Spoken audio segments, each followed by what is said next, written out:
Binging-bingi na si Agatha sa maingay na paligid niya.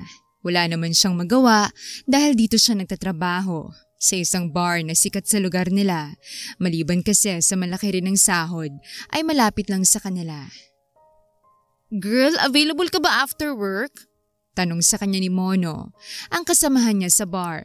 Ang pinagkaiba lang nila ay dancer siya habang siya naman ay waitress. Oo, may duty pa ako sa coffee shop. Sagot niya at ngumiti. Hindi ka napapagod, girl? Parang sa isang araw, 3 trabahong pinapasok mo. Seryoso nitong tanong sa kanya. Tinawanyan na lamang ito. Hindi ako pwedeng mapagod. Tumatawa niyang sagot. Pero sa totoo lang ay pagod na siya sa buhay. Wala lang siyang magawa dahil sa kanya umaasa ang mga kapatid niya. Dahil nang mag-18 si Agatha ay saktong namatay naman ang parehas niyang magulang dahil sa aksidente. Dahil doon, simula noon, ay siya nang naging magulang sa kanilang magkakapatid. Lahat na yata ng trabaho, papasukin mo para sa kapatid mo. Iling-iling na sabi nito sa kanya. Natawa naman siya at saglit na tumigil sa ginagawa. Sa totoo lang, kahit bayaran pa ako ng tao para lang magpakasal gagawin ko. Dahil wala naman akong kahit anong relasyon. Basta maayos at marangal na trabaho at hindi naman illegal, tatanggapin ko. Seryoso niyang sabi. O siya, una na ako. Marami pa akong kailangang linisin na table. Paalam niya. Tumungo naman sa kanya si Mona. Sa totoo lang, kung papipiliin siya ay mas gugustuhin niyang mag-aral kaysa magtrabaho ng magtrabaho. Kung alam niya lang talaga na ganito kahirap ang buhay, ay bata pa lamang ay nag-ipon na siya. Nang matapos ang trabaho niya, sa lahat ng duty niya ay halos 5:00 na ng madaling araw nang makauwi si Agatha sa bahay nilang magkakapatid. Imbes magpahinga, ay kailangan niya pang magluto at asikasuhin ang kailangan ng kapatid niya para sa pagpasok naman ng mga ito. Ang tanging pahinga niya lang ay kapag nakapasok na ang mga kapatid niya. Morning, bunso! Nakangiti niyang bati sa kapatid na si Rio. 6 na taon na gulang pa lamang, agad namang yumakap ang kapatid niya sa kanya. Ang ate Ria mo, gising na ba? Tanong niya. 3 silang magkakapatid at siyang panganay at sa edad na 23 ay sanay na siyang maging ina at ama sa mga kapatid niya. Apa, naliligo na po siya. Masda po work niyo po, ate? Tanong nito sa kanya. Okay naman, bumili ako ng nuggets pang baon niyo. Ngiti-ngiti niya sabi sa kapatid. Kita niya namang agad ang galak at tuwa sa mukha ng kapatid niya. Agad itong nagtatalon, ganoon na lang ang pagkunot ng noo at pag-aalala niya nang makita itong dumaing bigla at humawak sa tagiliran nito. Rio, anong nangyari? Kunot noon niyang tanong sa kapatid. Masakit po! Daing nito, namimilipit na ang itsura nito sa sakit. Unti-unti itong nanlambot at napaupo sa sahig kung kaya't agad itong inalalaya ni Agatha. Wala siyang ideya sa nangyayari sa kapatid niya kung kaya't hindi niya maiwasang magpanik. Ria! Tawag niya sa isang kapatid pa. Agad-agad naman itong lumabas. Tumawag ka ng trike! Pupunta tayong ospital ngayon! Aligaga niyang utos sa kapatid. Hindi na siya nag-aksaya ng oras at agad na binuhat si Rio na namimilipit sa sakit palabas sa bahay nila. Isang araw ang lumipas at isang araw na rin silang nasa ospital. Maayos na ang kapatid niya at hindi na ito namimilipit sa sakit. Ngunit hindi niya mapigilang mag-alala pa rin kung kaya't inaantay nila ang laboratory test nito. Dok, kumusta po ang kapatid ko? Tanong agad ni Agatha sa kakapasok na doktor. Kanina pa talaga siya nag-iintay sa totoo lang. Maayos naman po siya.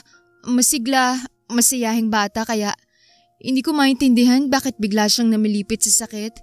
Lalo ng tagiliran niya. Takan-takan niyang kwento. Ayos naman po siya, diba? Kabado niyang tanong. Hindi niya maintindihan pero sobrang bilis ng tibok ng puso niya. Kabadong-kabado siya. Para bang may maling mangyayari. May sakit sa bato ang kapatid mo. Bata pa siya pero nakuha niya agad yan. Para maiwasan ng paglala, kailangan niyang operahan.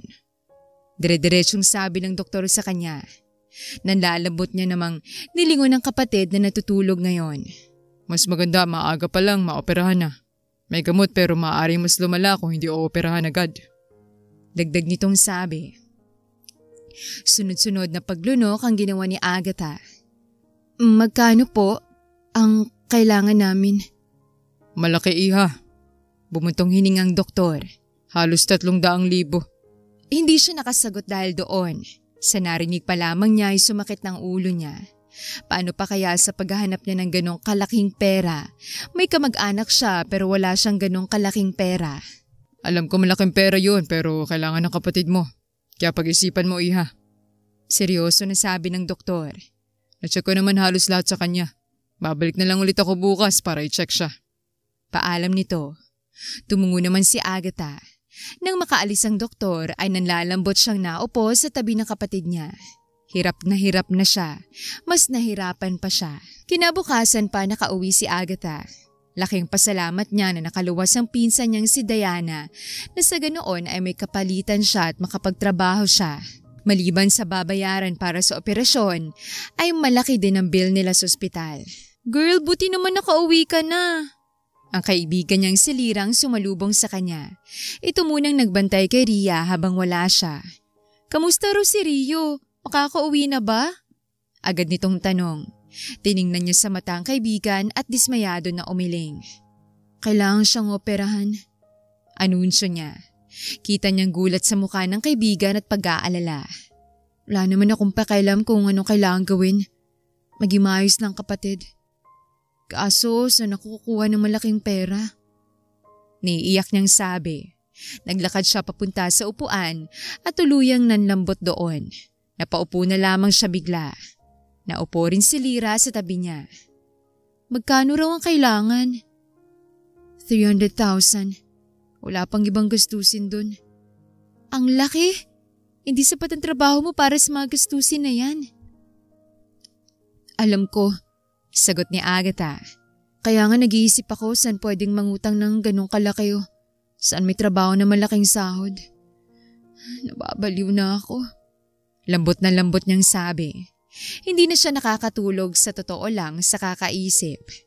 Walang nagsalita sa kanilang magkaibigan. Nanahimik sila ng ilang minuto hanggang sa muling magsalita si Lira. May alam akong malaking trabaho, malaking bayad, 1,000,000.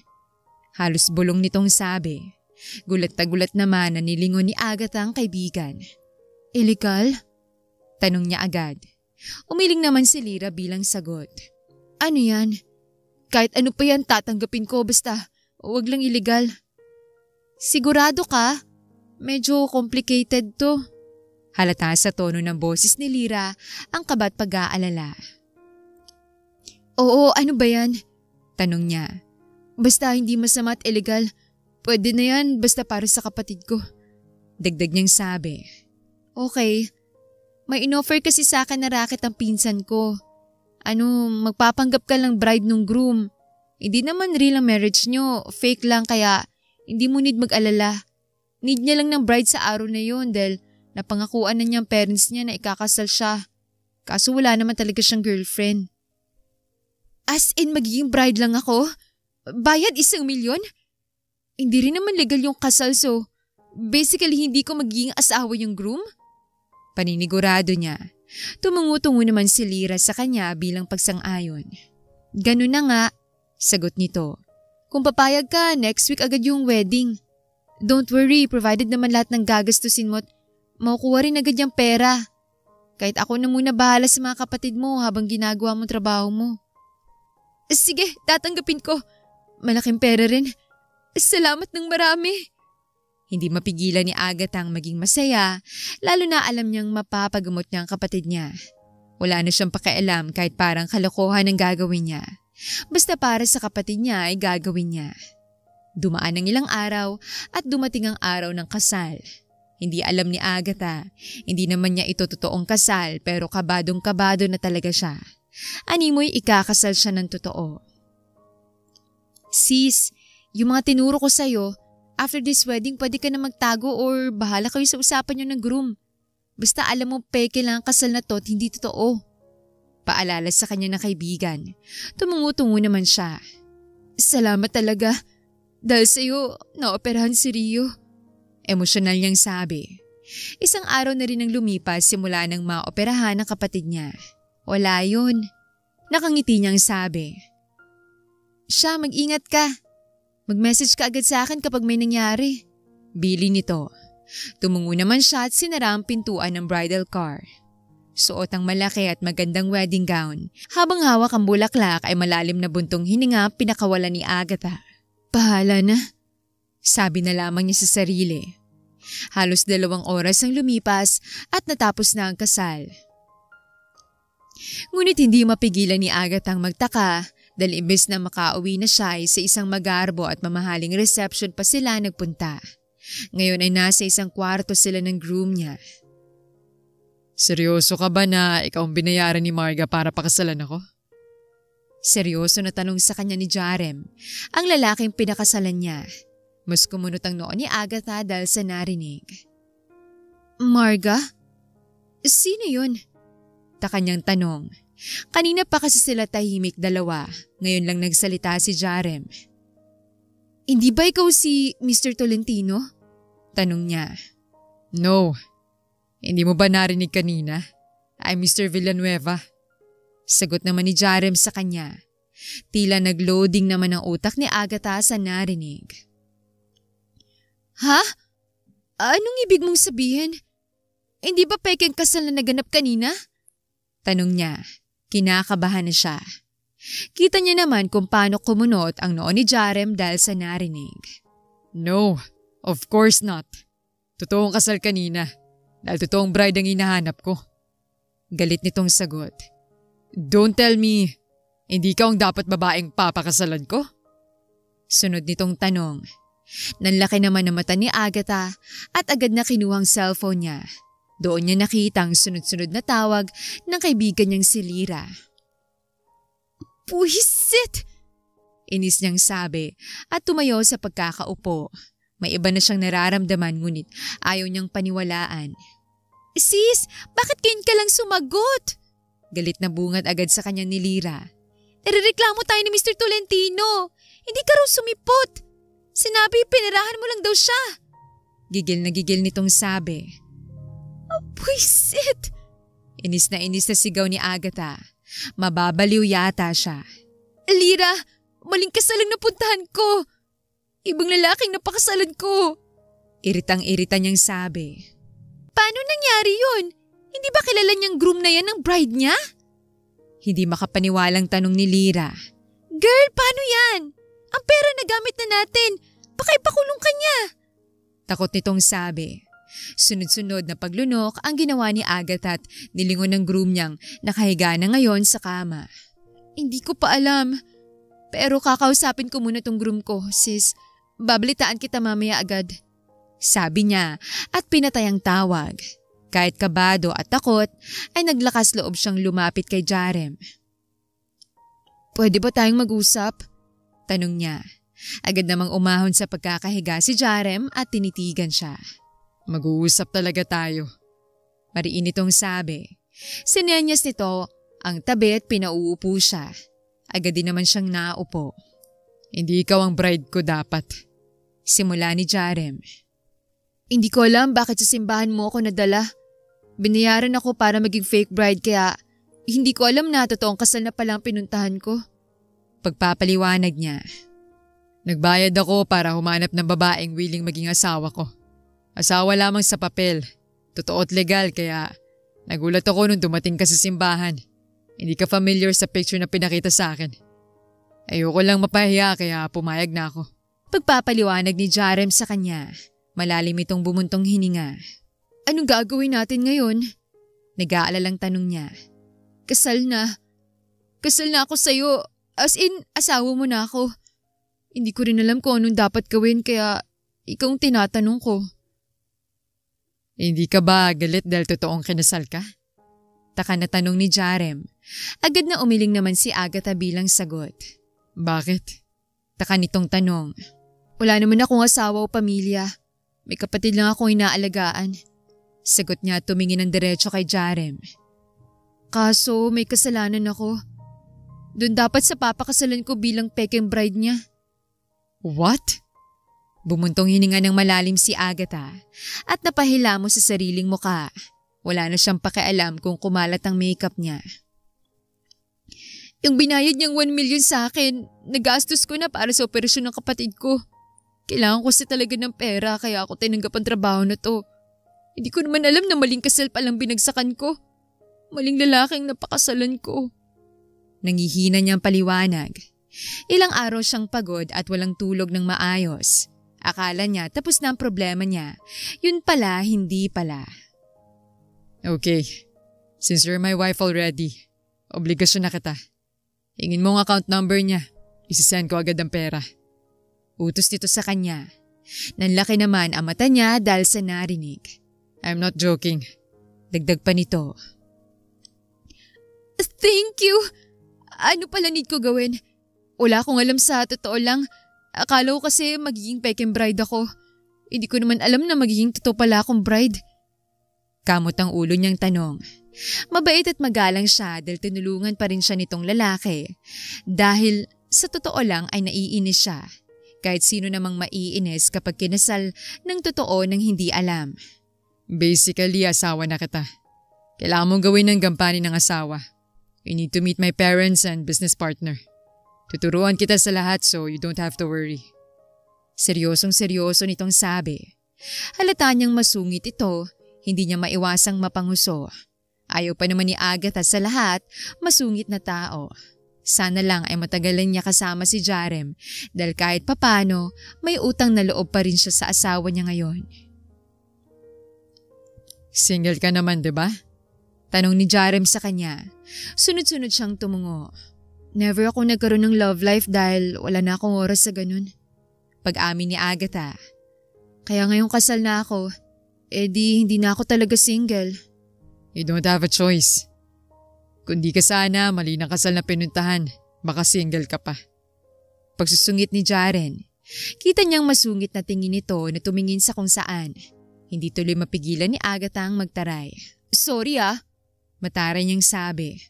Akala mo naman gusto ko maging asawa mo. Taray mo rin, no? Ikaw, ang sungit mo, no? Balik na sabi ni Agatha sa asawa. Tumayo siya at kinuha ang bag niya na may laman ng damit niya. Magbibihis lang ako. Kailangan ko pa bumalik sa ospital. Kailangan ko ng kapatid ko. Paalam niya. Hindi niya hinintay, sumagot pa si Jarem. Isang buwan na ang lumipas simula nang mangyaring kasal nila. Ang kasal na hindi nila inaasahang parehas. Ang kasal na akala ni Agatha ay panandalian lang. Tulog na ang mga kapatid mo. Sabi ni Jarem sa asawa nang makapasok siya sa kwarto nilang dalawa. Halos isang buwan na rin silang nakalipat sa bahay na tinitirhan nila. Ang bahay na regalo ng magulang ni Jarem. Wala namang naging problema si Agatha sa pamilya ni Jarem. Masaya tanggap siya ng mga ito, lalo ng dalawang kapatid niya. Maayos din ang pakikitungo ni Jarem, lalo na sa kapatid niya maliban na lang sa kanya dahil napakasungit talaga nito kahit tabi na sila sa kama natutulog. Lagi na lang ikaw nagpapatulog sa mga kapatid ko, sabi ni Agatha. Gusto sana niyang magmaktol dahil mas gusto ng kapatid niya ang asawa niya. Taig pang kapatid? Pagtataray niya. Are you jealous? Ikaw naman asawa ko. Sabi ni Jarem. Mabilis na pakunot ang noo ni Agatha sa narinig at natawa. Hindi niya alam kung seryoso bang asawa niya o nagpapatawa. Baliw ka ba? Bakit naman ako magsiselos? Inis na inis niyang tanong. Kahit nga siguro lumandi ka, wala akong pakialam. Dagdag pa niya na sabi. Hindi ako ganun. Biglang pagtutanggol nito sa sarili. Sineryosong sinabi ng asawa niya sa kanya. Kasal ako. Bakit ako lalandi? Seryosong-seryoso nitong tanong, napakamot na lamang si Agatha sa ulo niya. Sa loob ng isang buwan, maayos naman ang lahat, ngunit hindi talaga nawawalang araw-araw nilang bangayan, mag-asawa.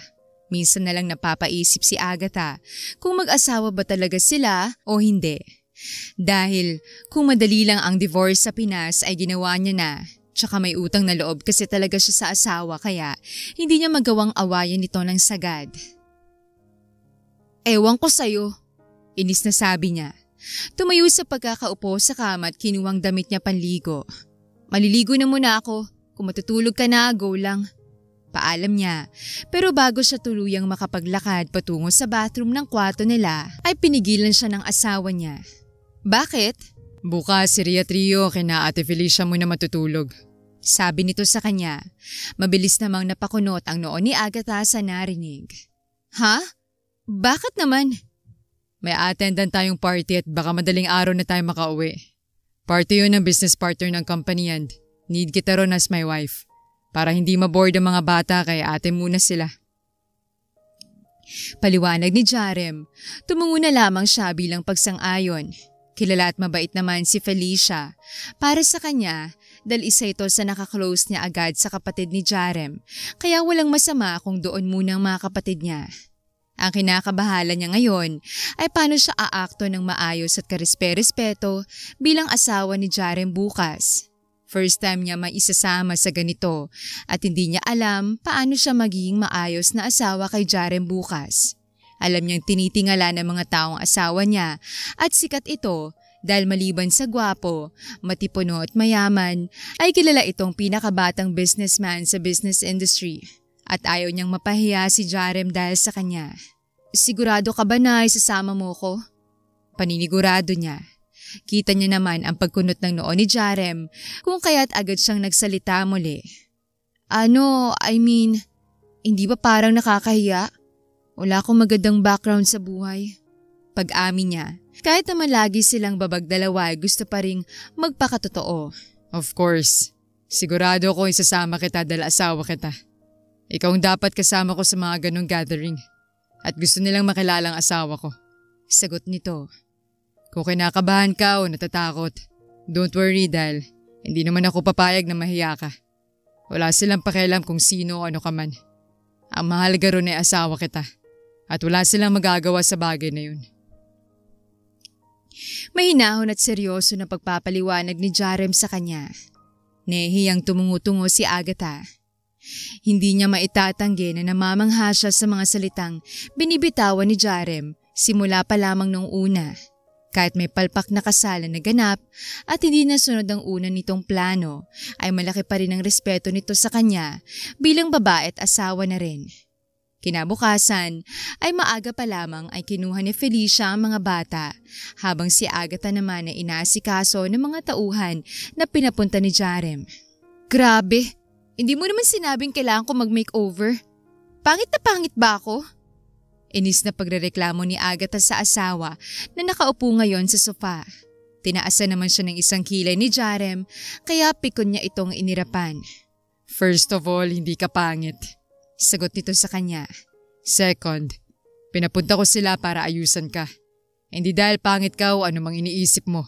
Dahil para mas maayos at alam mong susuotin mo. Dagdag nitong paliwanag. Pero okay naman sa'yo to? Kahit medyo inis si Agatha sa asawa, ay hindi niya na napigilan ang sariling magtanong. Nakatingin siya sa isang malaking salamin habang pinagmamasdan ang suot na blue glittery mermaid gown. Yes, bagay sa kulay mo. Sagot naman sa kanya ni Jarem. But I want you to try more. Go on. Wag na. Tanggi ni Agatha habang umiiling. Alam niyang mahal ang gown na suot niya kung kaya't ayaw niyang magreklamo pa. Total na gustuhan naman ang asawa niya ay doon na lamang siya. Ano palang kailangan kong gawin mamaya? Ayoko mapahiya ka eh. Seryoso niyang tanong. Hindi naman agad siya sinagot ni Jarem. Bagkus itinigil nito ang anumang ginagawa at nakipagtitigan sa asawa. Kunot noon naman si Agatha, nang titigan siya ng matagal, ay siya nang bumitaw at bigla siyang nailang. Bakit? Just be yourself. Seryoso na sagot nito sa kanya. Wala namang requirements na dapat ganito ka o anuman. Just be yourself, ayos na yun. Pagpapaliwanag nito. I don't want to make you nervous or pressured. Basta kung saan ka comfortable, doon ka. Kung may problema ay magsabi ka sa akin. Mahinahon at malambing nitong pagpapaliwanag. Hindi mapigilan ni Agatha ang hindi matouch sa sinabi sa kanya ni Jarem. Tama naman ito, ngunit hindi niya pa rin mapigilang kabahan. Asawa kita, kaya hindi kita hayaang basta ron. Sabi pa nito, dahilan upang matigilan siya. Doon niya na lamang napansin na nakatayo na pala si Jarem. Kakampi mo ko, Agatha. Hindi ka laban. Dagdag nitong sabi habang titig na titig sa kanya. Sunod-sunod naman na lunok ang ginawa ni Agatha at kabadong nag-iwas ng tingin. Gusto niyang mainis sa asawa, ngunit hindi niya magawa na siya kinaiinis niya talaga. Kinagabihan ay kabadong-kabado si Agatha. Halos kalahating oras na yata simula nang makarating sila sa venue, ngunit tahimik pa rin siyang nakaupo. Laking pasalamat niya na hindi na siya pinilit pa ni Jarem na sumama makipag-usap sa mga tao. Hindi rin kasi talaga siya sanay makipag-usap sa mga hindi naman niya kilala. Hi! Gulat na napalingon si Agatha sa tabi niya nang may magsalita bigla roon na babae. Agad yung naupo sa tabi niya. You're Mrs. Villanueva? The wife of Mr. Villanueva? Mahinhin at magalang nitong tanong. Naguguluhan at nahihiyaman ay agad naman na tumungo si Agatha bilang sagot. Oo. You look so gorgeous tonight. Ganado na bati nito. Halata niya agad sa babae na sanay itong makipag-usap at masiyahin. I'm Karstine Francia, asawa ni Philip Francia. Pakilala nito sa kanya at nakipagkamay. Agad naman niyang tinanggap yon. Agatha, pakilala niya sa sarili. Ikaw rin, ang ganda mo. Balik niyang puri sa babae at ngumiti. Honestly, kanina pa kasi kita nakita. Mag-isa ka lang kasi here sa table. Pagkakwento nito sa kanya. Hindi ka sanay sa mga ganito, no? Tanong nito. Agad namang tumungo si Agatha. Tumawa naman si Karstine na siyang pinagtaka niya. Me too. Actually, pero kailangan ko masanay dahil sa asawa ko. Pang-apat na beses ko na yatang sumama sa ganito. Ngayong taon kaya medyo sanay na ako. Walang awat na pagkakwento nito. Ikaw ba? First time ko pa lang. Hindi naman kasi ako nasasama sa ganito. Pag-aamin niya. Really? Sabay halos lahat nagulat nang malaman nilang kasal na pala si Jarem at kasama niyang asawa niya ngayon. Sabi pa nito. Never ba siya nagdala ng babae sa ganito? Curious na tanong ni Agatha. Ang alam ko, oo. Kaya nga nagulat sila dahil hindi nila akalaing may balak pa pala mag-asawa si Jarem. Sa kanila kasi magkakapatid, siya na lang ang single noon kaya na mag-asawa siya biglaan. Daming nagulat. Ang dami rin kasi mga babae na anak ng mayaman ang nakaabang. Pagkukwento nito, hindi niya mapigilang mamangha dahil pakiramdam niya ay halos lahat alam ni Karstine. Saan ba kayo nagkakilala? Paano kayo naging mag-asawa or nagkaroon relationship? Sunod-sunod itong tanong. Halatang-halatang na curious. Sorry wala kasi talaga kaming narinig na rumor about him na may love life kaya curious ako. Like may narinig ako before pero parang hindi naman serious kaya hindi rin ako naniwala. Paumanhin pa nito. Hindi naman nakasagot si Agatha agad. Hindi niya alam ang sasabihin niya. Halata naman niyang madaldal at friendly si Karstine pero sa sobrang gulat niya, hindi niya tuloy alam ang isasagot. Excuse me, Mrs. Francia. Sabay silang napalingon nang marinig nilang boses ni Jarem. Parang nabunutan ng tinik sa dibdib si Agatha nang makitang asawa. Ngayon lang talaga siya nagpasalamat na dumating ito. You already met my wife pala. Oo, she's very pretty. Galak na sabi ni Karstine at tumayo sa pagkakaupo. Yeah, I know. I have my own taste, Mrs. Francia. Kalmado ngunit seryosong mukha na pagkakasabi ni Jarem. Where's your husband? May kinakausap na mga important na tao kaya nung nakita kong asawa mo, nilapitan ko siya. Gusto ko lang maging friends with her. Sagot na paliwanag nito. Oo nga, mabait naman siya. Singit ni Agatha at ngumiti sa asawa. Wala naman siyang ginagawang masama. Dagdag niya pang sabi. You sure? Paninigurado ni Jarem. Tumungo-tungo naman si Agatha. Okay, may kakausapin lang ako importanteng tao. Makipagbonding ka muna sa kanya. Paalam ni Jarem sa kanya. Tumungo-tungo naman siya ngunit gano'n na lang ang gulat niya nang lumapit ito sa kanya at halikan siya sa noo bago tuluyang umalis. May kaswitan pala sa katawan si Jarem? Gulat naman niyang nilingon si Karstine. Halatang kinikilig ang boses nito. Hindi naman alam ni Agatha ang sasabihin dahil hindi pa rin nagpro-process sa utak niya ang nangyari. Lalo na ngayon lang yun ginawa ng asawa sa kanya. Protective din. Hindi niya kasi ako kilala masyado pero close naman sila ng asawa ko. Ganun ba? Sabi na lamang niya. Pasensya ka na, pati ikaw sinungitan nun. Paghingi niya ng paumanhin. Wala yun, ano ka ba? Masaya pa rin nasabi ni Karsten. Gusto tuloy humanga ni Agatha kay Karsten dahil lang masayahin ito. Gusto mo bang mag-ikot? O kumain? Isama ka sa akin? Paggayaan nito sa kanya. Hindi pa siya nakakasagot ay nahila na agad siya ni Karsten kaya wala na siyang nagawa. Agad siyang dinala nito sa kung saan. Halos lumuwa ang mata niya sa sobrang pagkamangha sa nakita niya. Pagkarating kasi nila kanina sa venue, hindi na nila naisip ang pagkain. Ang nasa isip na lamang niya ay manahimik at wag gumawa ng ikakahiya ng asawa niya. Ano to? Turo niya sa mga desserts. Pwede sila kainin? Tanong niya ulit. Agad naman na tumungo-tungo si Karsten sa kanya. This is La Madeleine at truffle. Chocolate siya na may truffle. Masarap yan! Ngiti-ngiti na sabi ni Karsten sa kanya. Agad nito nilagyan ng plato niya. Medyo nagulat pa rin siya. Hindi niya tuloy alam ang sasabihin. Mahilig ka sa sweets? Tanong nito sa kanya. Oo nahihiya niyang sagot. Pampagana ko kasi yan kapag malambot ako. You're too innocent and kind, no? Malambing na sabi ni Karsten sa kanya. Akmang may sasabihin pa sana ito nang may biglang magsalita sa tabi nila. So, you're the wife of Mr. Villanueva? Mataray na tanong sa kanila ng bagong dating na babae. Ay, nandiyan ang epal. Dinig niyang bulong ni Karsten. Tara na, Agatha. Yaya sa kanya ni Karsten. Akmang lalagpasan na nila ang babae ay pinigilan sila nito. I'm talking pa. Pagtataray nito. I'm Helena. Agatha. Pakilala na lamang niya sa sarili. Ayaw niya naman kasi ng gulo. Kahit halatang gulo ang habol nitong babae na nasa harapan niya. So, anong kalandian ang ginawa mo para patulan ka ni Jarem? Nangiinsulto nitong tanong sa kanya. Hindi ka rin naman mukhang mayaman. Hindi ka rin naman kagandahan. Bakit ka kaya niya pinatulan? Nabuntis ka ba niya? Sunod-sunod na panalait pa nito sa kanya. Hoy, babaeng mukhang Espanyol! Ano ba kailan mo sa buhay nila mag-asawa? Si Karsten ang sumabat sa kanya. Ikaw nga ang pangit dito. May sinabi ba kami? Karsten, wag na. Pangaawat niya. Ayaw niyang gumawa ng gulo dahil sa kanya. Bakit hindi ka makasagot?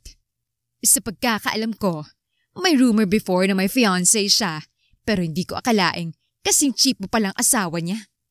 Patuloy na pangiinsulto nito sa kanya. Miss, una sa lahat hindi kita kilala. Sagot ni Agatha at pilit nang ngumiti kay Helena. Pangalawa, ano naman sa'yo kung paano ako naging asawa ni Jarem? Sino ka ba? Kapal din pala ang mukha mo. Hindi porket asawa ka ni Jarem, hindi kita papatulan. Pananakot pa nito sa kanya. Halata sa boses nito ang pagkairita. Lumapit ito sa kanya at persahan siyang itinulak. Buti na lang ay nasalo siya ni Karsten kaya hindi siya natumba. Ano bang problema mo? Inis na tanong ni Agatha. Nangako siya na hindi siya gagawa ng gulo ngunit hindi niya mapigilan lalo na ngayon ay iniinsulto siya. Masyado kang mayabang. Porket pinakasalan ka, tingin mo irerespeto ka ng lahat? Tanong nito sa kanya. You're just nothing for sure. Pangiinsulto muli nito. What did you say? Sabay-sabay silang napalingon sa likuran nang marinig nilang boses ni Jarem.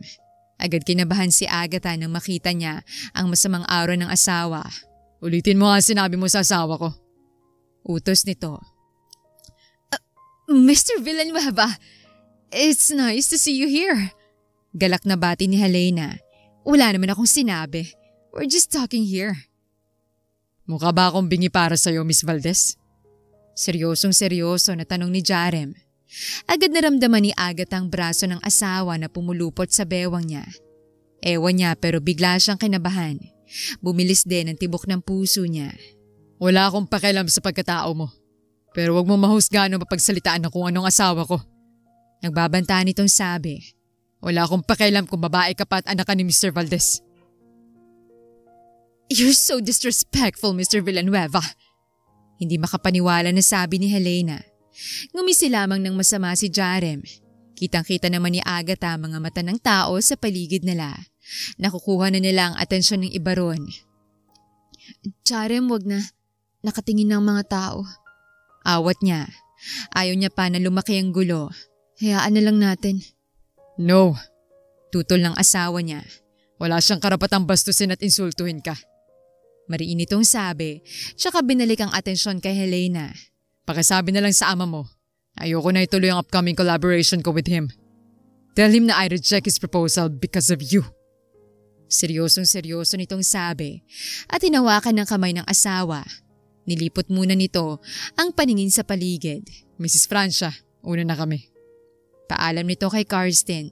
Tumungo na lamang ito sa kanila tsaka sila umalis dalawa. Hindi mapigilan ni Agatha ang hindi mainis, lalo na alam niyang dahil sa kanya kaya nagkagulo pa. Naiinis din siya dahil pakiramdam niya ay basta-basta na lamang nagdesisyon ng asawa niya. Nang makarating sila sa bahay, ay galit na nanguna na umakyat si Agatha na agad namang sinundan ni Jarem. What the hell is your problem? Inis na tanong ni Jarem sa kanya. Irita naman itong hinarap ni Agatha. Ayaw niya sanang makipagtalo ngayon kaso pinipikon siya ng asawa. Ikaw! Bakit ka biglang sumulpot? Hindi ka ba nag-iisip? Inis na inis niyang sigaw. Dahil sa akin lumaki pa ang gulo. Bakit? Gusto mo ba hayaan mo na lang insultuhin kita ron? Kunot noon na tanong ni Jarem. Oo! Sigaw na sagot niya. At least hindi ka madadamay. Walang pagchichismisan ng mga tao kundi ako lang. Nag-iisip ka ba? Galit na buntong hininga din ni Jarem. Asawa kita. Bakit ko hayaan ng mga taong lait-laitin ka nang wala namang kalait-lait sa'yo? Bakit ko hayaan ng mga taong insultuhin at husgahan ka na mismo ako na asawa mo hindi man lang gawin sa'yo yun? You want me to stand there and panoorin ka na ginagano ng iba? Hell no! Galit na galit nitong sigaw. Hindi naman nakapagsalita si Agatha dahil doon. Even this marriage is unexpected. Hindi naman ako gago na lalaki na hahayaan ka ron. Asawa pa rin kita. Nangako pa rin ako sa harap ng Diyos na bilang asawa mo, gagawin ko lahat maprotektahan ka lang. Sunod-sunod nitong sabi. Hinihingal itong titig na titig sa asawa. Mas tatameme naman si Agatha dahil doon. Pinakiramdaman niya ang puso niya. Pakiramdam niya ay hinaplos yun ng paulit-ulit. Ngayon niya lang naramdaman na may kakampi siya. Na may taong may pakialam sa kanya. Na may taong handang mag-alaga at pahalagahan siya dahil simula nang siya nang naging magulang sa mga kapatid niya, nalimutan niya ng ingatan at pahalagahan ng sarili. Sorry. Paghingi niya ng paumanhin. Kita niya kung paano lumambot ang reaksyon ng asawa. Ayoko lang kasi madumihan ng pangalan mo, mapahiya ka. Wala naman kasi akong kayang ipagmalaki sa tao. Pagpapaliwanag niya, nanliliit siya.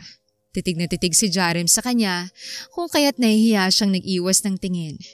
Naramdaman na lang niya na nakalapit ng asawa sa kanya. Agatha, look at me. Agatha, look at me. Utos nito sa kanya. Nahihiya man siya ngunit ginawa rin naman agad niya. Ayaw niyang makipagmatigasan pa. It's not your fault kung may mga taong makikitid ang utak. Hindi mo rin kasalanan kung mapanghusga sila. Basta ang tandaan mo, asawa kita. At tinanggap kita ng buo. Seryoso at mahinahon itong sabi. Marahan na hinawakan ni Jarem ang kamay niya. Maybe for them you're not enough. But for me, sobra-sobra ka pa. Malambing nitong sabit ngumiti. Matagal na napatitig doon si Agatha. Hanggang sa hindi niya namalayan na napangiti na rin siya. Hindi niya alam pero ngayon niya lang naramdaman ng sobra ang pagpapahalaga ni Jarem sa kanya. Aminado siya simulat sa pool ay naging maalaga at maingat naman sa kanyang asawa. Ngunit ngayon, ibang pakiramdam niya. Pakiramdam niya ay may lumalambot sa pagitan nilang dalawa. 3 buwan pa ang lumipas at mas naging malapit silang dalawang mag-asawa sa isa't isa. Pinasok na rin ni Jarem ang asawa sa opisina, ngunit tanging personal assistant niya lamang. Masaya at ayos na roon si Agatha. Ang mahalaga sa kanya ay may naitutulong siya sa asawa. Wait! So, Kaya pala unexpected and surprising kasal niyo dahil at first place, hindi naman dapat kayong ikakasal? Paninigurado ni Karsten sa kwento niya. Tumungo-tungo naman si Agatha bilang pagsang-ayon. Naging close din silang dalawa. Nagulat na lang si Agatha na pinuntahan siya ni Karsten sa bahay nila at niyaya siyang mag-shopping. Pati ang mga kapatid niya ay tuwang-tuwa sa kaibigan niya. Wow! Unbelievable! Hindi makapaniwalang sabi ni Karsten. Hindi tuloy alam ni Agatha kung anong sasabihin niya. So, kinasal kayo? As in walang involved na love? Tanong nito sa kanya. May halo pa ring pagtataka. Sunod-sunod naman na tumungo si Agatha at uminom ng juice. Buti na lang talaga day off niya kaya nakausap niya si Karsten. Oo, wala naman kasi talaga yun sa iniisip ko. Tsaka ang mahalaga sa akin ng oras na yun ay maoperahan ng kapatid ko. Dahil si Jarem ang nakatulong sa akin. Ginawa ko ng lahat. Tinanggap ko na ang kapalaran ko bilang asawa niya. Pero, hindi ko halata kung hindi mo pa sinabi. Bakit naman? Taka na tanong ni Agatha. Wala siyang idea sa iniisip ng kaibigan. Laking pasalamat din talaga niya na nakilala niya si Karsten. Kahit papaano ay may mapagkakatiwalaan siya maliban sa dati niyang kaibigan. Well, hindi ko halata dahil kung itrato ka ni Jarem, para bang ikaw ang pinakamamahal niyang asawa. Alam mo yun? Para bang ikaw ang buhay niya. Idagdag mo pag grabing pag-aalaga at mahal niya sa kapatid mo na ani mo ikala mo mga anak niyo. Paliwanag nito. Ilang buwan na nga kayong kasal? Almost 5 months na. Sagot niya. Hindi siya makaimik. Dire-diretso dahil iniisip niya ang sinabi nito kanina. Dahil sa totoo lang ay tama si Karsten. Never naramdaman ni Agatha na basta lang siya asawa sa papel. Never niyang naramdaman kay Jarem na hindi lang siya basta babae o asawa. Ni minsan nga ay hindi niya naisip may paghiwalay kay Jarem dahil ang ayos-ayos ng buhay niya sa poder nito. Idagdag pa na inaalagaan at pinahahalagahan sila nito. Hindi ka ba nagkaka-feelings? Seryoso na tanong nito. Like, hello? Babae ka? Madali tayong makuha sa totoo lang, especially kung ganyan na tao. Mabilis tayong magkagusto o mapamahal sa ganyan. And sa nakikita ko sa inyong mag-asawa, malabong hindi ka magka-feelings? Ay, hindi ko alam. Sagot niya. Basta alam ko masaya ako kapag kasama ko siya. Comfortable ako sa kanya. Gusto ko sa kanya lang, wala nang iba. Pagpapaliwanag niya. Girl, di mahal mo na nga. Tumatawang sabi ni Karsten. Ay, hindi ko talaga alam. Kasi hindi rin ako sanay sa ganito na sobrang tagal ko naging magulang sa mga kapatid ko. Hindi ko na maalala kung kailan ko huling naramdaman ng pagmamahal na yan. Pagkukwento niya, malalim siyang bumuntong hininga at tumitig sa kaibigan. Pero hindi ko itatanggi. Na noon pa man, may ibang feelings na akong nararamdaman sa kanya. Pero natatakot ka? Seryoso na dugtong nito sa sinasabi niya. Normal naman matakot, pero hindi ka na bata para matakot pa, Agatha. Alam ko naman kaso, hindi ko maiwasan. Lalo na ngayon, hindi rin naman ako sigurado sa feelings niya sa akin. Madalas ay bangayan pa rin kami dalawa. Para kaming aso't pusa. Pero mas madalas ang lambingan. Hindi ko alam. Ayokong umasa dahil hindi naman namin napagkasunduan ng tungkol sa ganitong bagay. Nangihina niyang kwento. Pero girl, hindi masama yan. Lalo na kasal naman kayo. Ba't mo ba itatago, diba? Wala naman yata balak sa inyong dalawang makipaghiwalay, so what is the purpose of hiding it? Kung pwede ka namang maging vocal sa feelings mo, mas maganda. Alam niyo parehas kaysa nagtatago ka. Mas masakit yun. Seryosong-seryoso na sabi ni Karsten sa kanya. Marahan siyang tumungo bilang pagsang-ayon. Tama nga naman ang kaibigan niya. Wala namang masamang magmahal. Mas lalong walang masama kung aminin niya dahil kasal naman sila ni Jarem. Kinabukasan ay takang-taka na sumama si Agatha sa asawa ng magaya itong mag-grocery. Bakit pala nagaya ka bigla? Kunot noon niyang tanong habang namimili si Jarem ng mga product. Buti may pasok ang dalawang bata kundi sasamang mga yun. Wala lang. Maybe may mga gusto kang bilhin? Sagot nito sa kanya at nilingon siya. Pero sila manang naman laging namimili. Sabi niya, hindi pa rin maalis ang pagtataka. Ayaw mo ba? Pwede naman tayong umuwi. Kalmado nitong tanong. Mabilis namang umiling-iling si Agatha bilang sagot. Para ka namang bata nagtatampo. Pangaasar niya. Akmang may sasabihin pa siya nang may tumawag sa kanya. Agatha! Ikaw na ba yan? Gulat na napalingon si Agatha. It's been a while.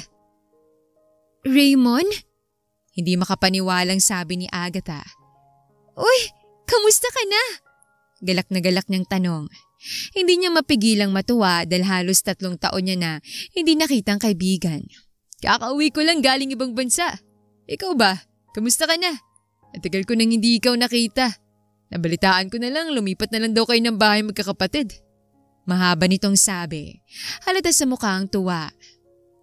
Ayos naman ako. Sagot niya.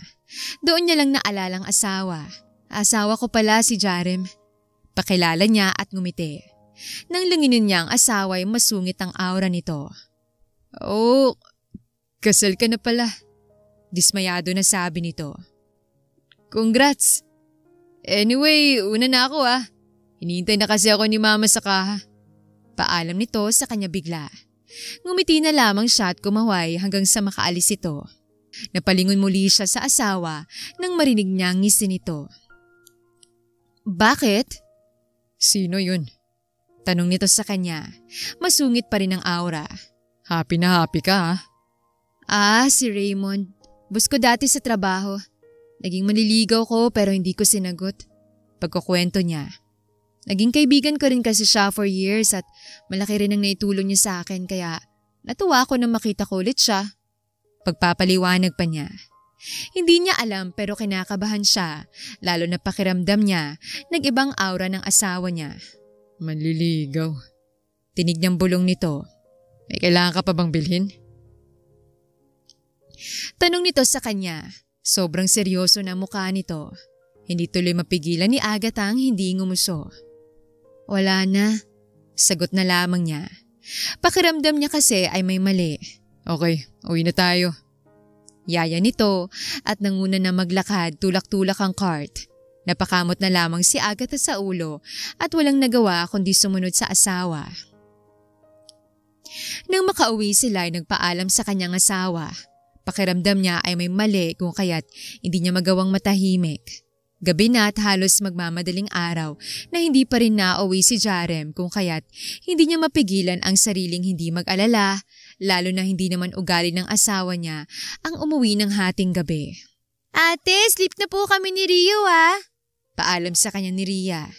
Pasabi na lang po kay kuya, hindi na po namin siya mawawait. Naantok na po kasi kami at may pasok pa. Pagpapaliwanag nito, tinuguan na lamang niya ang kapatid. Halos silang minuto pang lumipas. Maya-maya narinig niya bumukas ang pintuan ng bahay. Ganun na lang ang pagsalubong ng kilay niya nang makita si Jarem akay-akay ng isang lalaki. Pamilyar sa kanya mukha ng kasama nito, ngunit hindi niya maalala saan. Remember me? I'm Briab. Best man yun nung kasal nyo. Pakilala nito agad sa kanya. Tumungo agad si Agatha. Doon niya agad naalala kung sino yon. Nag-away ba kayo? Mabilis siyang umiling. Naginom ba? Tanong niya kahit halata na naman niya. Sorry sa abala. Paghingi niya ng paumanhin at inalalayan na ilapag si Jarem sa sofa. Kausapin mo, hindi yan nagiinom kung walang problema o iniisip. Seryoso na sabi ni Brian sa kanya. Una na ako hinahanap na ako ng anak ko. Hinatid ko lang sadya. Salamat. Nakangiti niyang sabi at hinatid ito sa pinto. Nang masigurado niyang nakaalis na ang kaibigan ng asawa, ay agad na binalikan ni Agatha ang asawa. Kaya mo ba maglakad? Tanong niya. Namumblema na agad siya dahil malaking tao si Jarem. Matangkad at matipuno ito. Wala ito sa liit niya kaya hindi niya alam kung kaya niya ba itong iakyat pataas. Sa guest room na nga lang, kamot ang ulo niyang sabi. Marahan niyang inakay ang asawa hanggang sa marating nila ang guest room sa first floor. Nang makapasok sila, ay marahan niyang hiniga ang asawa. Agad siya kumuha ng mga kailangan nito. Nang makabalik siya, ay nakaupo na ito sa kama. Wife. Tawag nito sa kanya. Medyo gulat siya dahil ngayon na lang ulit siya tinawag ni Jarem ng ganun. Come here. Utos ito sa kanya. Kahit nagtatak ay agad niya naman itong sinunod. Bakit? Tanong agad ni Agatha nang makalapit siya. Ayos ka na ba? Nag-aalala niyang tanong. Agad niyang kinuhang tubig na inilagay niya sa tabi ng kama. Kinuha naman agad yun ni Jarem at ininom. Bakit ka ba nag-inom? Tanong niya. Hindi niya mapigilan ang sariling hindi mainis. Hindi ako lasing. Sagot ito sa kanya kaya napairap siya. Ay, hindi yun ang tanong ko. Irita niyang sabi. Do you like him? Tanong nito sa kanya, dahilan upang matigilan siya. Napaawang ang kanyang labi habang kumunot naman ang kanyang noo. Anong pinagsasabi mo? Yung lalaki kanina, sa grocery. Gusto mo ba siya? Tanong uli nito. Kahit parang nahimasmasan nito, ay halata ni Agatha na may tama pa rin ito ng alak. Malalim na bumuntong hininga ang ginawa niya. Baliw? Hindi. Sagot niya at hindi mapigilan ang sariling mapangiti. Gusto niyang matawa dahil parang bata ngayon ang asawa niya. Pero niligawan ka niya. Gusto mo ba ligawan din kita? Tanong nito. Seryosong mukha nito. No, I will make you ligaw para hindi ka makipaghiwalay. Dagdag pa nito. Hindi niya magawang magsalita. Umawang ang labi niya at natulala dahil sa sinabi ng asawa. Hindi niya alam ang sasabihin niya. Gulong-gulo siya. Jarem, okay ka lang? Tanong niya. Pumikit-pikit pa siya. Hindi makapaniwala sa pinagsasabi ng asawa. Para kang baliw. Ewan, baliw na yata ako. Nababaliw ako sa isipin ko. Seryosong-seryoso nitong sabi at tumingin sa asawa. Marahan itong kinuhang 2 palad ni Agatha at hinawakan yun ng mahigpit. Hindi mo naman ako iiwan, diba? Wala ka namang mahal na iba. Ha? O wala, sagot niya agad. Tsaka ba't naman kita iiwan? Do you love me? Direkta nitong tanong. Hindi naman agad nakasagot si Agatha. Sobrang bilis ng tibok ng puso niya. Pakiramdam niya ay nakikipaghabulan siya dahil sa bilis nun. I know na hindi lang ako nakakaramdam nito sa ating dalawa.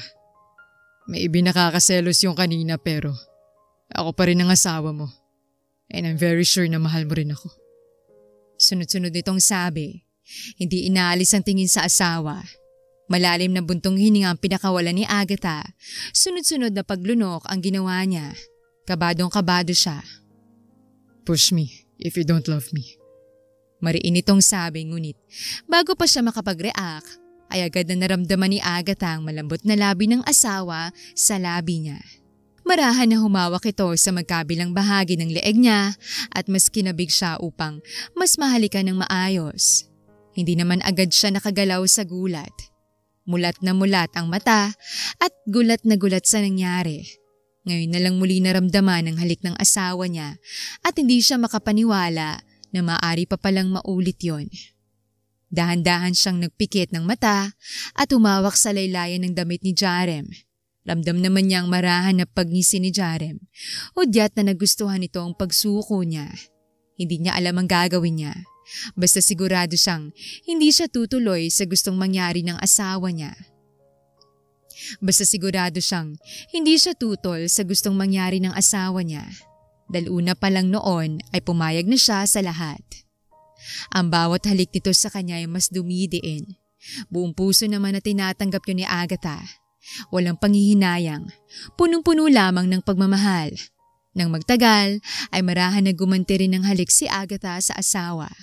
Hindi niya alam kung anong ginagawa niya. Hinahayaan niya lang ang katawan niyang sumunod sa gustong mangyari nito. Kinakabahan siya ngunit mas lamang ang tuwa at pagkagalak. Para bang ang tagal niyang inantay ang bagay na ito. You love me. Tila hindi makapaniwala na sabi ni Jarem nang humiwalay ito sa pagkakahalik sa asawa. Hindi mapigilan ni Agatha ang matawa. Pakiramdam niya ay nawalang hiya sa katawan niya. Oo, matagal na. Pag-amin niya. Para sa kanya ay walang kwenta kung magsinungaling pa siya. Sobrang tagal na kitang mahal, Jarem. Malambing niyang sabi. Malaking ngiting sumilay sa labi ni Jarem. Me too. Matagal na rin kitang mahal. Hindi ko alam kung maniniwala ka pero unang kita ko pa lang sa'yo. Iba nang naramdaman ko. Iba na agad ang naisip ko ng oras na yon. Bigla ako naging sigurado sa'yo. Malambing nitong kwento. Muli nitong pinatakan nang magaan na halik sa labing asawa. I love you so much. Hindi ko kaya na mawala ka sa akin. Hindi ko maisip na mag-asawa kundi lang ikaw.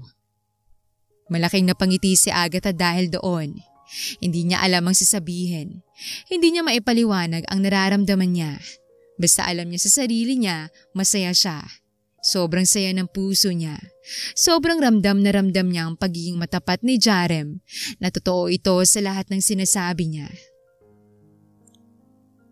Agad na niyakap ni Agatha ang asawa at ibinaon ang mukha sa matipunong dibdib nito.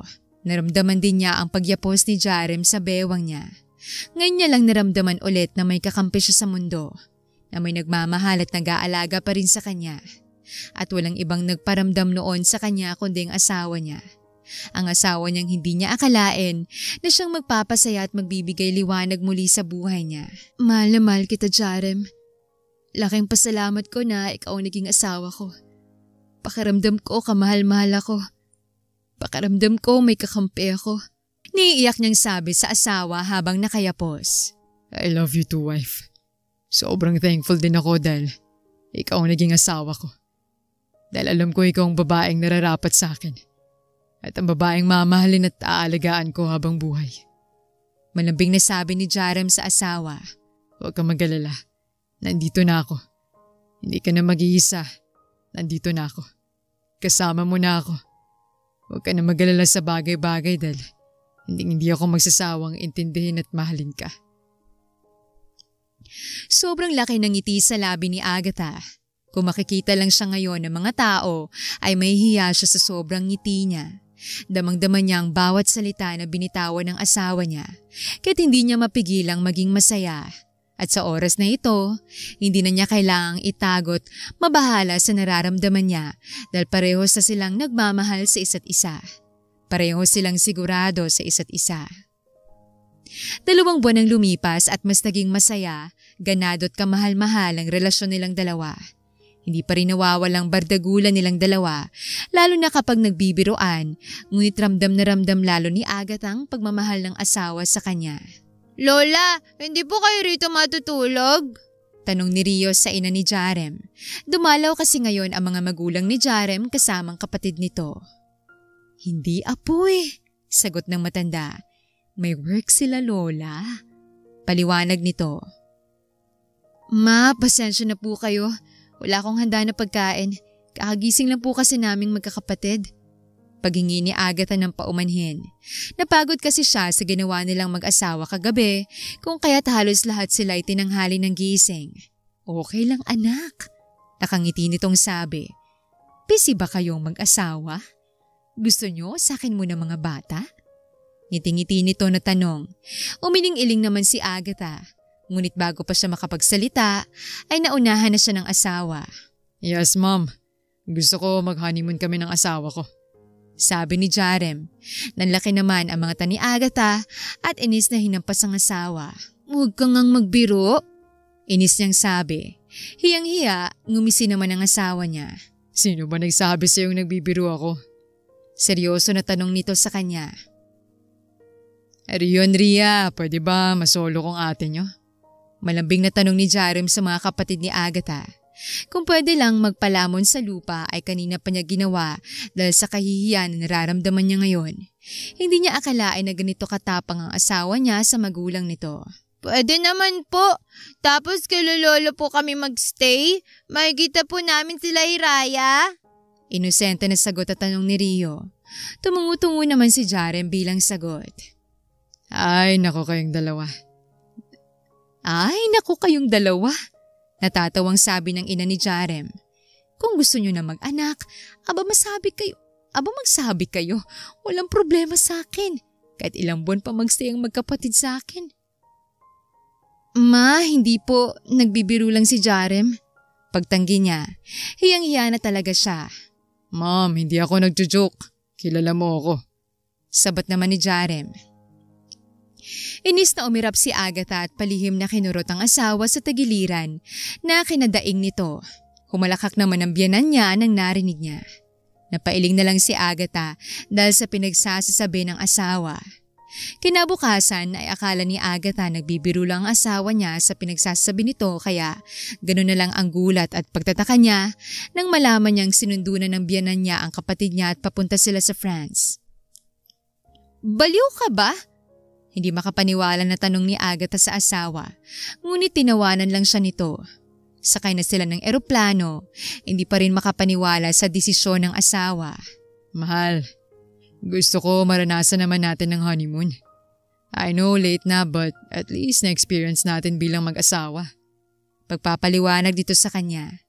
Sa totoo lang ay kinikilig at natutuwa naman si Agatha, ngunit hindi niya mapigilang magulat pa rin. Akala niya sapat na at higit na ang binibigay ng asawa sa kanya. May isusobra pa pala. Thank you. Nakangiting pasalamat ni Agatha sa asawa. Hinawakan nito ang kamay niya at ngumiti rin pabalik. Thank you for everything, mahal. You're welcome, mahal. Nakangiti na sabi ni Jarem. Basta sa ikakasaya mo, gagawin ko lahat. Ganun kita kamahal, mahal. Malambing nitong sabi at hinalikan ng likod ng palad ng asawa. Ngumiti naman ang malaki si Agatha. Wala na siyang mahihiling pa. May mababait siyang kapatid, mababait na biyanan at mapagmahal na asawa. Lahat ng yon ay sapat na sa kanya. Wala na siyang mahihiling pang iba. Isang buwan ang lumipas at wala naman masyadong ganap sa buhay nilang mag-asawa. Mas gumanda ang samahan nilang dalawa. May tampuhan ngunit agad ding naaayos dahil ayaw nilang magkagulong isa't isa. Nandyan ba si Jarem? Mabilis na tigilan si Agatha sa ginagawa sa table niya. Nasa opisina siya ngayon dahil may trabaho pa rin naman siya. Dahil nakalive ng isang buwan ang sekretary ni Jarem, ay siya munang pumalit dito. Nasa meeting pa po. Sino po sila? May nakaschedule po ba kayong appointment? Sunod-sunod niyang tanong. Sa pagkakaalam niya kasi walang inaasahan na bisitang asawa niya. I'm Erica. Tell him na nandito ako. We need to talk. Importante lang. Mataray nitong utos sa kanya. Doon pa lang ay hindi na agad niya gustong ugali nito. Iba na agad ang pakiramdam niya. He's currently in important meeting po, ma'am. Hindi siya pwedeng basta-basta abalahin. Paliwanag niya at pilit nang ngumiti. Sa totoo lang ay masama ang lasa niya ngayon. Panay ang pagsusuka at pagkahilo niya. Mas sumama tuloy ang lasa niya dahil kay Erica. Hindi mo ba ako kilala? Sino ka ba para sumagot basta-basta sa akin? Matari nitong tanong sa kanya. Hindi pa siya nakakasagot ay nakaimik na agad ito. Don't tell me! Ikaw yung pinalit niya sa akin? Tanong nito. Pinalit? Taka niyang tanong. May idea na siya ngunit ayaw niyang mag-assume. Yes! Ako dapat ang fiancé niya. At ako dapat ikakasal sa kanya ng oras na yon.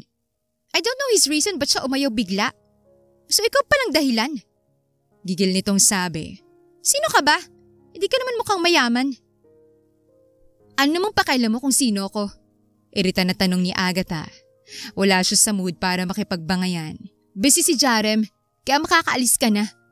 Sabi niya rito at iniligpit ang gamit niya para umalis. Akmang lalagpasan niya na ito nang bigla siya nitong itulak pabalik.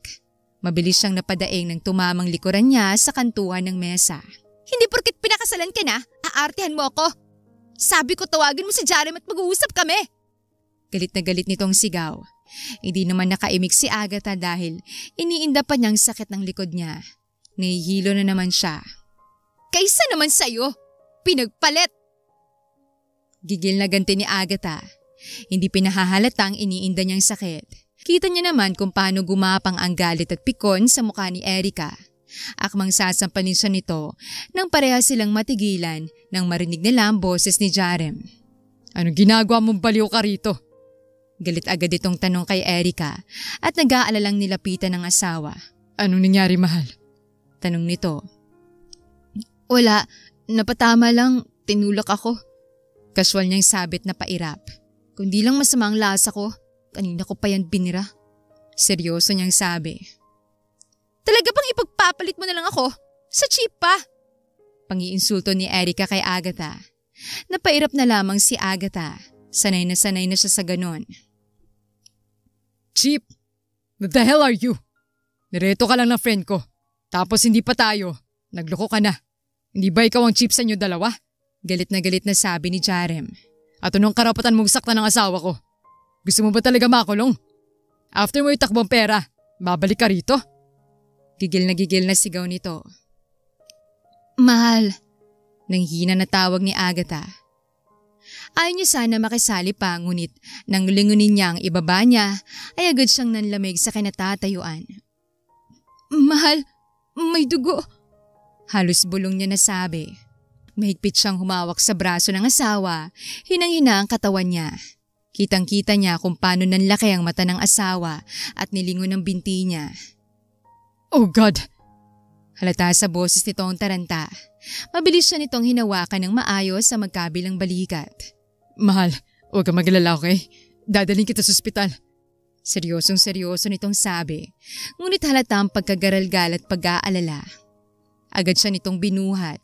Huwag kang magpapakita ulit sa akin. Dahil oras na magpakita ka. Sa kulungan na tayo muli magkikita. Mariin itong pagbabanta kay Erica. Tsaka tatakbo na buhat-buhat ang asawa na umalis doon. Isang araw ang lumipas at kakagising lang ni Agatha sa pagkakatulog. Hindi niya nagaano na alalang nangyari sa kanya. Basta ang naaalala niya ay nasa sasakyan pa lamang sila ay nawala na siya ng malay. Hindi niya rin akalain na isang araw na rin pala siyang walang malay. Girl!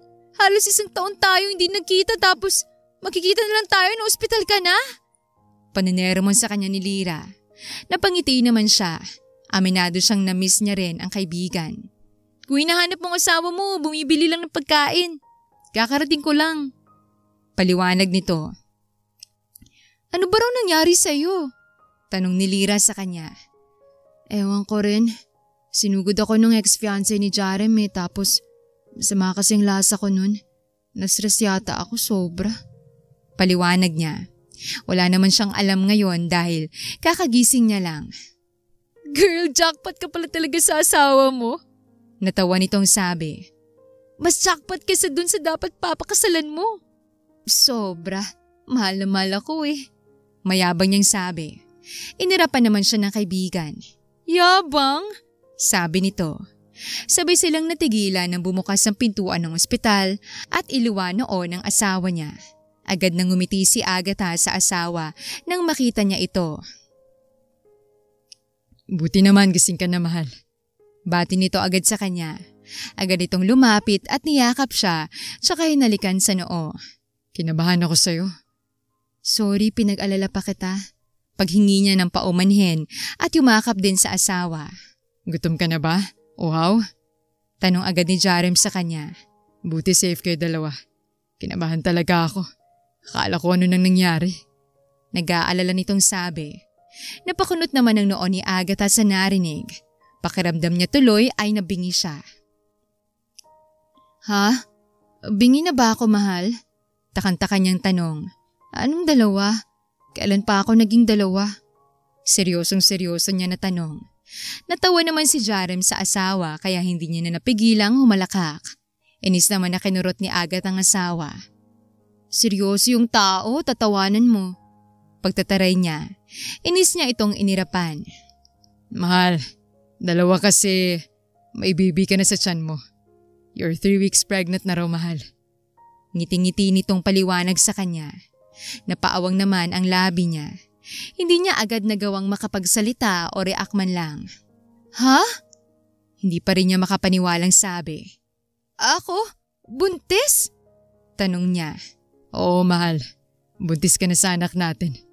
Ngiti-ngiti na sagot sa kanya ng asawa. Gagang babaeng yun ah. Yun agad ang nasabi ni Agatha nang maalalang nangyari bago siya mawala ng malay. Sira ulo yun. Umanda sa akin yun kapag nakita ko siya. Buntis na pala ako tas sinaktan niya ako. Gigil na gigil niyang sabi na tinawanan naman ni Jarem. Diyos ko, makalabas na nga muna. Singit ni Lyra. Babay muna sa inyo. Nang makaalis si Lyra ay mas isiniksik ni Agatha ang sarili sa asawa. Happy ka? Yes, sobra-sobra. Ikaw ba? Balik na tanong nito.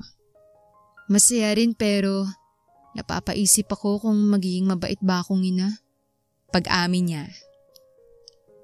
Yumakap naman ng maayos si Jarem sa asawa at naupo sa tabi nito. Oo naman. Naging mabuti kang kapatid at parang magulang na rin sa kapatid mo. Kaya sigurado kong magiging mabuting ina ka rin sa anak nating dalawa. Kalmado nitong sabi. Huwag kang mag-alala, okay? Kasama mo ako sa lahat ng oras. Pagpapaalala nito. Tumungo-tungo naman si Agatha at hiniling ang ulo sa dibdib ng asawa. Marahan siyang pumikit. Mahal, may tanong ako. Pagbasag ni Jarem sa katahimikan. Halos ilang minuto kasi silang nanatili sa ganoon. Ano yun?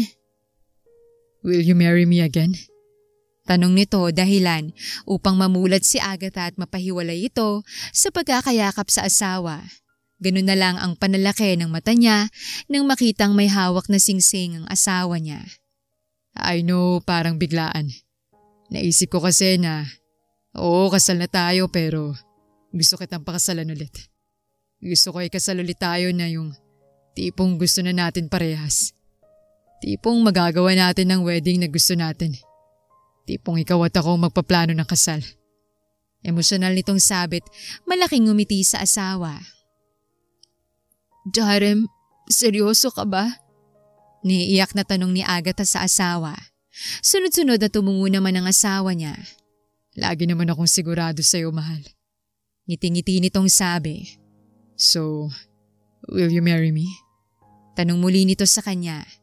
Agad na sunod-sunod na tumungo si Agatha bilang sagot. Marahan na pinanood ni Agatha na isuot ng asawang singsing sa daliri niya, tsaka niya ito niyakap ng mahigpit. Yakap na puno ng pagmamahal, alaga at pagpapahalaga. Wala na siyang mahihiling pa dahil siguradong sigurado na siya sa mundo na meron silang dalawa. Sigurado na silang dalawa sa isa't isa. Sa huli muling ikinasal ang dalawa at isinilang ni Agatha ang kambal nilang anak. Namuhay ng masaya at mapayapa kasamang buong pamilya. Sigurado at walang panghihinayang, puno ng pagmamahal at kasiyahan sa lahat. Dahil hindi man inaasahan ang pagkakakilala nila sa isa't isa, ay sigurado naman silang ang isa't isa na ang makakasama nila habang buhay at mamahalin nila ng walang katapusan.